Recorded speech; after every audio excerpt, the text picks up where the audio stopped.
여러분, 우리 인생에도 겨울이 옵니다.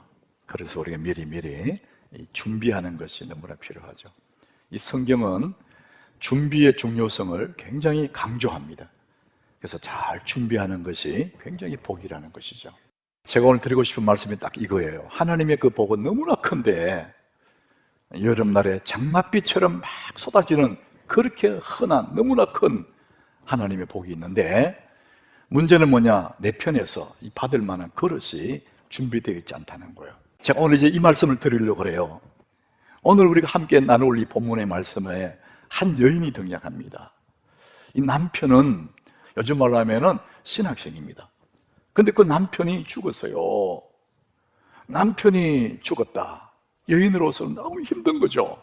거기다가 남편이 빚을 잔뜩 남겨놓고 죽은 거예요. 그리고 아들 둘 남겨져 있죠. 연약한 여인으로서 유산도 없고 빚만 지고 아들 둘 키우기 너무 힘들잖아요. 근데 그 당시에 빚을 못 갚으면은 아이들을 데려가서 종으로 부리는 겁니다. 그러니까 이제는 남편도 잃고 빚지고 아들도 빼앗길 그런 위기에 처했어요. 그래서 이 어려운 문제를 가지고 엘리사 선지자를 찾아와요. 선생님, 어떻게 하면 좋겠습니까? 자기 아픔을 얘기해요. 그런데 선지자가 말하죠. 너희 집에 있는 게 뭐냐? 우리 집에 기름 한 그릇, 기름 한 병밖에 없어요. 그래요. 아, 그래? 그러면 됐어. 그러면서 선지자가 말합니다. 오늘 3절이에요. 우리 3절을 같이 한번 읽어보겠습니다. 이르되 너는 밖에 나가서 모든 이웃에게 그릇을 빌리라. 빈 그릇을 빌리되 조금 빌리지 말고. 자, 네 그릇을 빌려라, 그릇. 그리고 조금 빌려고 많이 빌려라. 영문도 모르고 이 여인은 아이들과 함께 와서 막 그릇을 빌려서, 그릇 좀 빌려주세요. 그릇 빌려주세요. 그릇 다 빌려와서 그 다음에 방에 들어가서 그 빈 그릇에다가 자기 집에 있는 기름병을 가지고 부으라 그래요. 한 병밖에 없는 기름인데 한 그릇 참 없어져야 되잖아요. 근데 한 병 다 붓고 한 그릇 다 차고 난 뒤에 그릇 빼고 다음 그릇 또 부은 또 차고 또 차고 계속 차는 거예요. 너무나 신비로운 일이 이제 벌어집니다. 기름이 떨어지지 않는 거예요. 계속 찬단 말이에요. 그런데 이었고 기름이 더 이상 안 나오고 멈추는 때가 있습니다. 그게 언제냐? 6절입니다. 언제 기름이 멈췄느냐? 그릇에 다 찬지라. 빌려온 그릇 다 찼어요. 여인이 말해 아들에게 다른 그릇 가져와라. 엄마, 다른 그릇이 없어요. 다른 그릇이 없나이다 하니 기름이 곧 그쳤더라. 기름 담을 그릇이 없을 때에 기름이 멈췄다, 이런 얘기를 합니다. 하나님의 복이 이런 겁니다. 여인이 빌려온 그릇이 몇 개인지는 모르지만 10개면 10개 다 차고 30개면 30개 다 차지만은 그릇이 없을 때에 멈췄어요. 하나님은 그런 만큼 채우시는 분이에요. 자, 하나님의 복은 그런 만큼 채워집니다. 오늘 이 본문 우리가 알려주는 것이 그겁니다. 그릇 많이 빌리라 그랬거든요. 하나님의 은혜는 너무나 큰데 그 은혜는 그릇 만큼만 채워주신다는 거예요. 여러분들이 하나님의 은혜가 없어서가 아니에요. 하나님 복이 없어서가 아니면 내가 받을 그릇이 없는 거예요.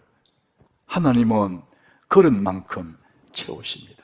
이 말씀을 잘 들으시면 여러분 자신들을 돌아보게 되고 내가 왜 하나님의 복을 누리지 못하는지를 알게 될 거예요. 하나님은 그릇만큼만 채우십니다. 시편 81장 10절에 이런 말씀이 있어요. 나는 너를 애굽 땅에 인도해낸 여호와 네 하나님이다. 전능한 하나님이라는 거예요. 그러니까 너는 입을 크게 열어라. 내가 채우리라. 채우시는 분은 하나님이고 그릇을 준비해서 입을 여는 것은 우리 몫이라는 겁니다. 그래서 너는 입을 크게 열어. 내가 채우리라. 이게 하나님의 말씀이에요. 사랑하는 여러분, 저는 우리 하나님의 성도들이요, 믿음의 그릇, 복받을 그릇을 크게 준비했으면 싶어요. 그 그릇이 큰 만큼 다 채워지기 때문에 하나님의 문제가 아니고 내 그릇 문제라는 것을 인식을 해야 돼요. 자, 그러면은 오늘 그릇을 빌려라, 그릇을 준비하라 그랬는데 우리가 준비할 그릇은 어떤 그릇일까요? 제가 연말 성부 영신 예배 또 지난 주일 계속해서 여러분이 하나님의 받을 그릇을 얘기했습니다. 그게 뭐냐? 계획입니다. 계획을 세워야 하나님 복을 주실 거 아니에요. 내가 네게 무엇하여 주기를 원하느냐? 네가 무엇을 원하느냐? 내가 네게 뭘 줄까? 그때마다 하나님 우리에게 우리의 소원을 물으시는 것이고 우리의 계획을 물으시는 거예요. 시편 20장 4절에 그 말씀이 있습니다. 너 마음의 소원대로 허락하시고 네 모든 계획을 이루어 주시기를 원하노라. 하나님 주시고 싶은데 너 뭘 원하니? 내 마음의 소원, 그 소원대로 하나님이 허락하시고 내 마음의 소원이 있다면 그 소원을 구체적으로 계획을 세우는 거예요.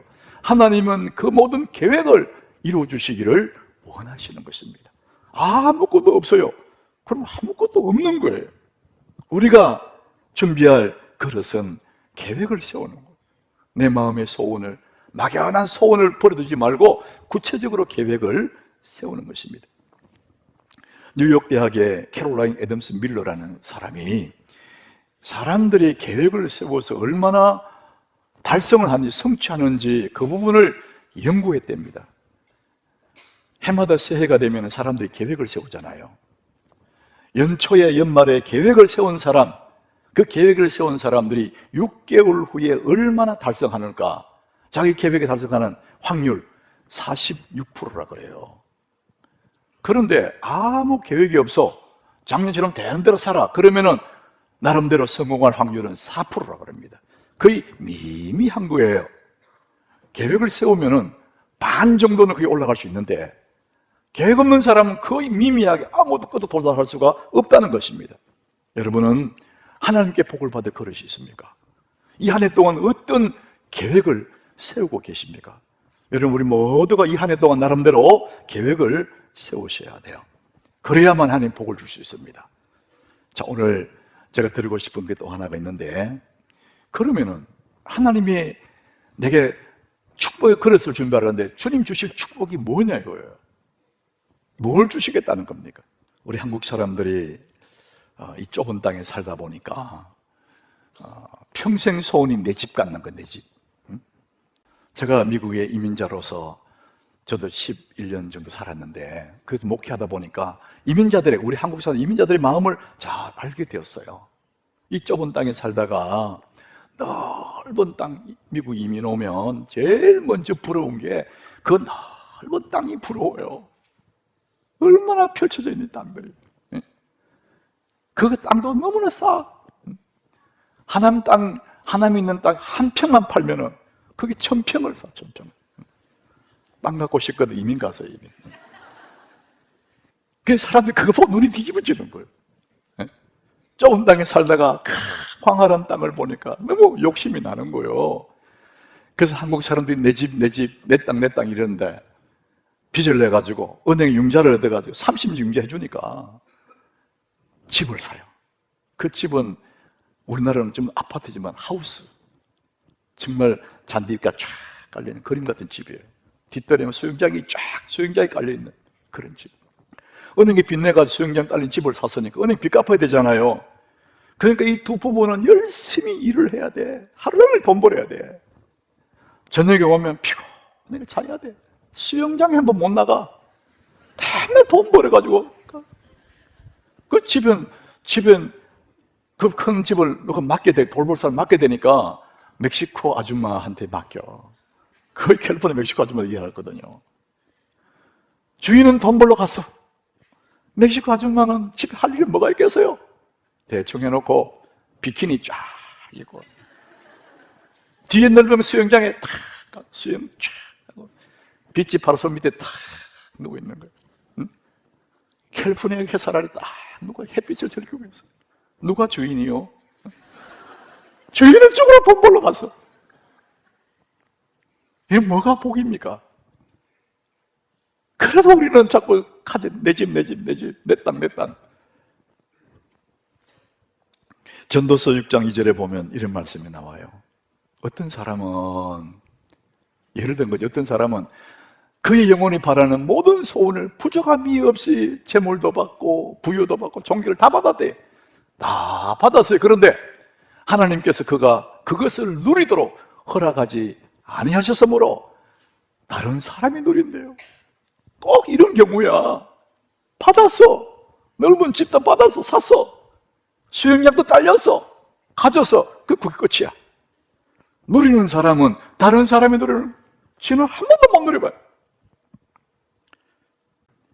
내가 가지고 있는 너무 좋은 것들이 많아. 다른 사람들이 엄청 부러워할 거야. 난 많이 가졌어. 그런데 이것을 모르는 거예요. 누릴 줄을 몰라요. 이거는 접어놓고 자꾸 다른 거. 이것도 병이라는 겁니다. 이미 나는 소중한 것을 다 가지고 있는데. 헬렌 켈러라는 사람, 여러분 많이 들으셨잖아요. 볼 수 없고 듣지 못하는 사람. 이 사람이 자기의 마음의 소원을 가지고 수필식으로 책을 안 썼는데 3일만 볼 수 있다면, 자기의 평생 소원이 딱 3일만 볼 수 있다면 좋겠다. 자기 수필을 그랬었습니다. 그 3일을 볼 수 있는 날이 주어진다면 자기 남도 계획을 세웁니다. 첫째 날, 맨 먼저 나의 인생의 가치를 알려준 설리번 선생님을 얼굴을 보고 싶다. 자기 인생을 가르친 선생님 얼굴을 보고 싶다는 거예요. 그리고 친구들의 얼굴을 보고 아가의 순결한 얼굴도 보고 싶고, 오후가 되면 숲속을 거닐며 자연의 아름다움을 느끼고, 저녁이 되면 불타는 저녁 노을을 기도하면서 바라보고 싶다. 둘째 날이 되면 새벽 예명과 함께 일어나서 밤이 낮으로 바뀌는 지구에 깨어나는 그 경이로움을 지켜보고 싶다. 그리고 저녁이 되면 극장도 가고 영화도 보고 싶다. 마지막 3일째가 되면 나는 다시 일찍 일어나서 동트는 아침을 지켜보고 사람들이 살아가는 모습도 보고 싶다. 거리의 풍경들을 보고 싶고 강이 유유히 흘러가는 그 풍경도 보고 싶어. 마지막 밤이 깊어서 나의 마지막 밤이 문을 닫을 때쯤 나는 이 사흘간에 보았던 그 모든 소중한 기억들을 가슴에 담고 하나님께 감사의 기도를 드리고 암흑으로 돌아가겠다 그랬어요. 이 헬렌 켈러의 그 마음의 소원은 재물을 소유하는 것도 아니고 명성을 얻는 것도 아니고 단지 아름다운 세상 한번 보고 싶다는 거예요. 아침에 떠오르는 그 태양을 보고 싶고 저녁에 지는 노을을 보고 싶고 밤하늘에 빛나는 별을 한번 보고 싶다. 이게 그의 소원이에요. 그것도 3일 만이라도 보고 싶다면, 여러분 우리는 매일 봅니다. 매일매일 그가 그렇게 보고 싶어 했던 아침 햇살을 보고 저녁 노을도 보고 밤하늘의 별들을 날마다 보면서도 우리는 행복을 누릴 줄을 모르는 거예요. 이거는 다 제쳐놓고 자꾸 다른 거 얘기하잖아요. 사랑하는 여러분, 하나님의 은혜가 내 속에 있으면 내게 있는 모든 것들이 아름답게 느껴지고 행복으로 느껴지고 주어지는 모든 상황이 너무나 아름다운 그런 날들을 누릴 수가 있습니다. 이거 하나님 주시는 만족이라는 선물입니다. 진짜 축복이 뭘까요? 많이 갖는 걸까요? 그게 아니라는 거예요. 내 마음에 하나님의 은혜가 있으면 내가 얼마나 소중하고 세상이 얼마나 아름다운지를 온몸으로 느끼면서 살아갈 수가 있는 것이거든요. 나는 참 소중해, 나는 참 행복해, 이런 느낌으로 살아갈 수 있단 말이죠. 여러분 보는 세상이 너무 아름답게 느껴지는 이것이 주님이 주시는 그 만족. 더 이상 없어도 괜찮고 주님이 나의 목자니까 나는 부족함이 없어, 나는 늘 만족해, 그런 얘기죠. 자, 그래서 사랑하는 여러분들이 하나님의 은혜로 채워진 진정한 그런 복이 있는 사람들 되시기를 바랍니다. 자, 오늘 이 여인이 이제 오늘 7절 한번 7절에 보면 하나님이 사람에게 이제 엄청난 기름이 얻었습니다. 그릇에 기름이 꽉 찼습니다. 그랬더니 그래, 그 기름 팔아서 빚을 갚아라, 남는 것으로 너와 두 아들이 생활해라, 이렇게 말을 해요. 여러분 이 말씀 한번 생각해 보세요. 엄청난 것을 빚을 다 갚았어요. 이제 남는 것으로 자녀와 함께 살아가라 그래요. 그런데 2달, 1년쯤 지나면은 그것도 다 떨어지겠죠. 받은 그게 다 사라질 거예요. 그럼 어떻게 할 거냐고. 우리는 내가 삶의 여정 속에 내가 어떤 소유한 것들, 어떤 물질들, 이것으로 살아가면 끝이 없어요. 정말 더 좋은 것이 뭐냐면은 이런 그릇들을 만드는 것이 아니고 내가 복 있는 사람이 되는 거예요. 다른 말로 하면 내가 축복의 그릇이 되는 것입니다.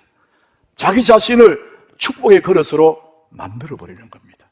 그러면 내가 밖에 나가도, 들에 나가도, 들어와도 복을 받고 나가도 복을 받고, 내가 가는 곳마다 내가 복 있는 사람이니까, 내가 축복의 그릇이기 때문에 내가 어디 가든지 하나님의 복이 따라올 줄 믿으시길 바랍니다. 여러분, 저는 제 자신이 그런 사람이라 믿어요. 저는 복 있는 사람이에요.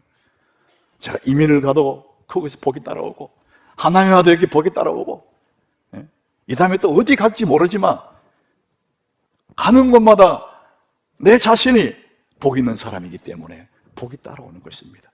여러분이 복 있는 자가 되시길 바랍니다. 자기 자신을 축복의 그릇으로 만드셔야 되는 거예요. 이렇게 말하면은 내가 어떻게 축복의 그릇이 되냐 이럴 거예요. 여러분, 불가능한 것은 그냥 하라는 법이 없습니다.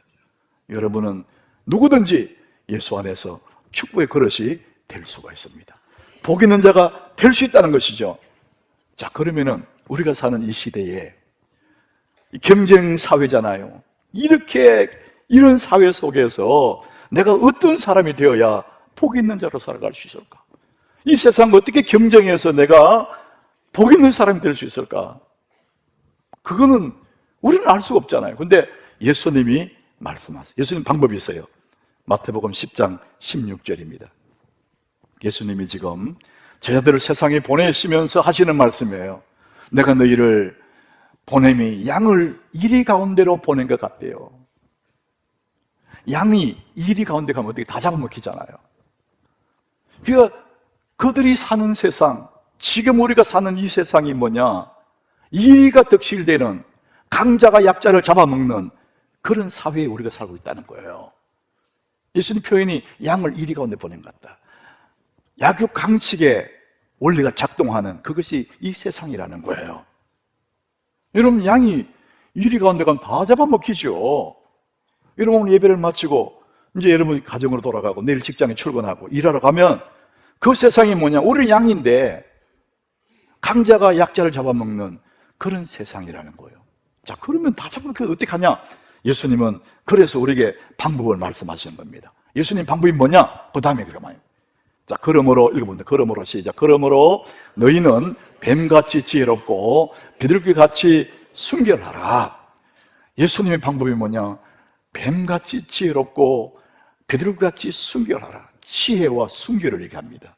이 두 개를 가진 사람, 이 사람이 이 시대 속에서도 하나님의 은혜를 누릴 수 있는 사람이고 이 경쟁 사회 속에서도 복을 누릴 수 있는 사람이다. 너희는 이런 사람이 되라. 지혜로운 사람, 순결한 사람이 되라. 이렇게 말씀하십니다. 뱀같이 지혜롭다. 아주 지혜로운 사람, 신중한 분별력을 말해요. 뱀처럼 아주 예리한 지성을 가지고 있다는 겁니다. 근데 여러분, 그것만 가지고 있으면 교활한 사람이 돼요. 여러분, 사기꾼들의 특징은 머리가 팽팽 돌아갑니다. 그러니까 교활한 사람이에요. 그래서 또 하나를 말하죠. 비둘기같이 순결을 하라, 그렇게 말합니다. 순전한 마음, 순수한 마음, 거짓 없는 순수한 마음. 그런데 또 이 순수한 마음만 가지고 있으면 바보처럼 보여요. 어리석은 자가 되는 거예요. 우리 예수 믿는 사람들 어리석어서 세상에 많이 당해요. 너무 어리석어가지고. 그래서 지혜로워라, 뱀같이. 그리고 너무나 순수해라. 이 두 개가 가진 그런 그릇이 되라, 이렇게 말씀합니다. 그래서 지혜와 순결, 이것이 우리 시대에 내가 가져야 할 모습이라는 것이죠. 자, 그래서 저는 여러분 말씀드리고 싶어요. 여러분, 지혜를 위해서, 아주 지혜로운 분별력을 갖기 위해서 우리가 어떻게 되느냐? 여러분, 공부를 하셔야 돼요. 여러분이 무슨 일을 하든지 그 방면에 전문 서적들을 읽으셔야 돼요. 모든 전문가들이 그렇게 합니다.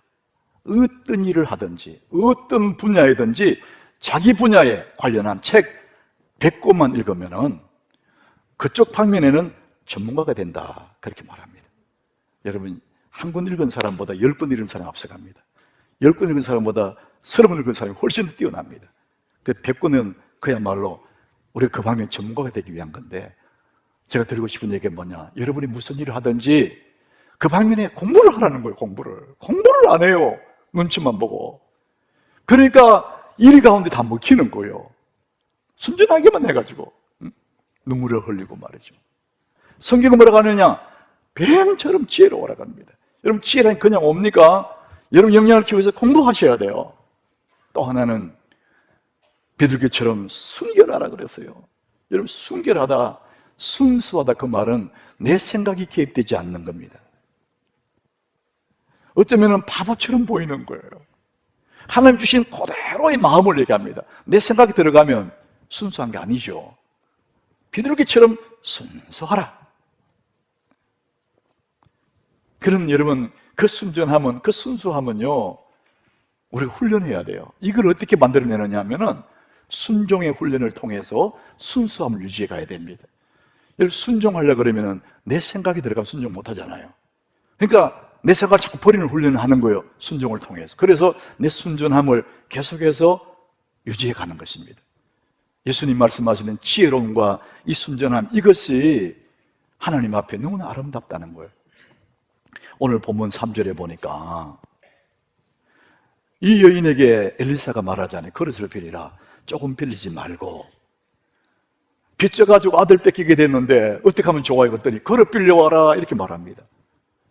이해가 안 되잖아요. 빚졌는데 돈 빌려와라 그럼 말이 되는데 그릇 빌려라 그래요.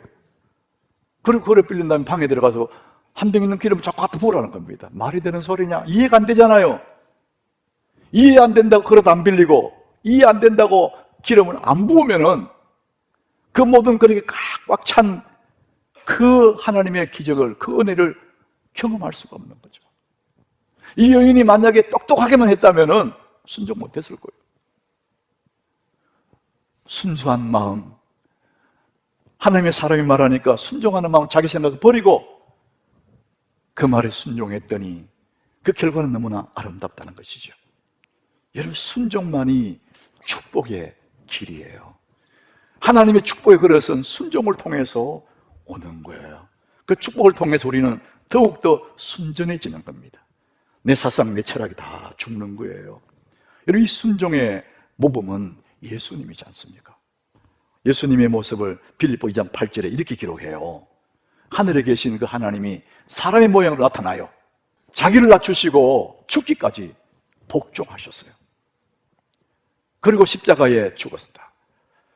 하나님의 뜻을 순종하기 위해서 죽어야 순종이 되는 거예요. 인간의 생각을 가지고 개입시키면 순종할 수가 없어요. 여러분, 우리의 자존심이 안 죽고는 순종 못합니다. 내 생각, 그 생각을 죽이지 않고는 하나님 말씀 따를 수가 없어요. 그래서 순종함으로 자꾸만 내가 죽는 거예요. 내 생각이 죽고 내 자존심이 죽으면서 계속 순수함을 유지해 가는 것입니다. 자, 그럴 때 우리는 축복의 그릇으로 계속해서 만들어지는 것입니다. 사랑하는 우리 하나님교회 성도 여러분, 여러분 지혜롭기를 축복합니다. 순전하기를 축복합니다. 이 두 개가 내가 가질 때에 나는 이 시대에 어디 가도 당당하게 승부할 수 있는 사람이고 하나님의 복을 누릴 수 있는 사람이라는 것이죠. 우리 예수님이 그런 분이시고, 빌립보서 2장 5절에 예수님이 이렇게 말합니다. 너희 안에 이 마음을 품어라. 우리 같이 읽어봅니다. 너희 안에 이 마음을 품어라. 곧 그리스도 예수의 마음이니.